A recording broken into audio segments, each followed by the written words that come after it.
तरफ राजा ज्ञानेंद्र के सामने बहुते चुनौती आवत रहे, जैसे कि आम नागरिक के जीवन कैसे बचावे के, राजनीतिक स्थिरता किंगे कायम करे के, देश में सामाजिक और आर्थिक विकास किंगे करे के, राजनीतिक उदासीनता और जनता के मन में विश्वास के भावना कैसे कायम करे के, ऐसा बहुते चुनौती राजा ज्ञानेंद्र के सामने रहे। पर उस समय जनता द्वारा निर्वाचित कई गई दल और नेता द्वारा ई चुनौती और समस्या के समाधान न होके ओइसे विक्रम संवत 2061 साल माघ 19 गते राजा ज्ञानेंद्र सारा नेता और राजनीतिक दल के शक्ति के अपन अधीन में लेके संसद विघटन कर देलन और प्रधानमंत्री शेर बहादुर देउवा के प्रधानमंत्री पद से हटा देलन।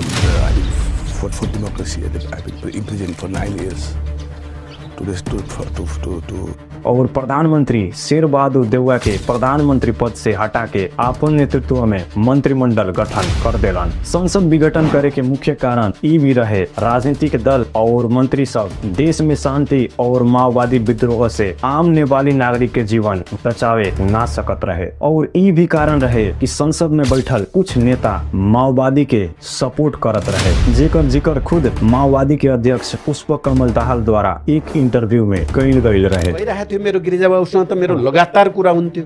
गिरिजाबाबुले नै मलाई चाहिँ अझ अगाडि बढ्नुहोस् भनेर प्रेरित गरिराख्नुहुन्थ्यो। त्यो कुरा मैले धेरैचोटि भनेकै छु, रियल कुरै हो त्यो। अलिक मान्छे मार्दिनुस् भन्नुहुन्थ्यो। मार्नु त्यस्तो भाषा त हुँदैन। जस जनयुद्ध अझ चर्काउनु पर्यो भन्नुहुन्थ्यो उहाँले सिधै। युद्ध अझ चर्किनु पर्यो, अझ धेरै सदरमुकाम आक्रमण भयो भने अझ राम्रो भन्ने हुन्थ्यो उहाँको अर्थ। त्यही लाग्छ। उहाँ र म चाहिँ उहाँलाई अभिभावक मारेको छ, कांग्रेसकै कार्यकर्ता मारेको छ, माओवादीकै कार्यकर्ता, त्यस्तो भयो। उहाँ नेताहरुको कस्तो सम्भावना अब होइन।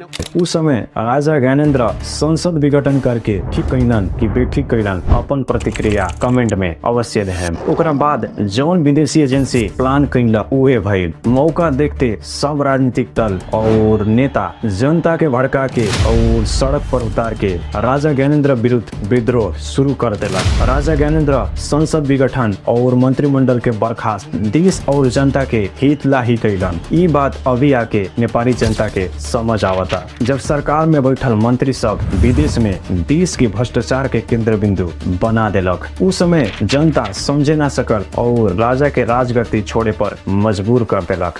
235 वर्षमा नेपालको इतिहासमा 220 वर्षभन्दा सक्रिय शासन गर्ने यो वंशले हामीलाई कहाँ पुर्यायो?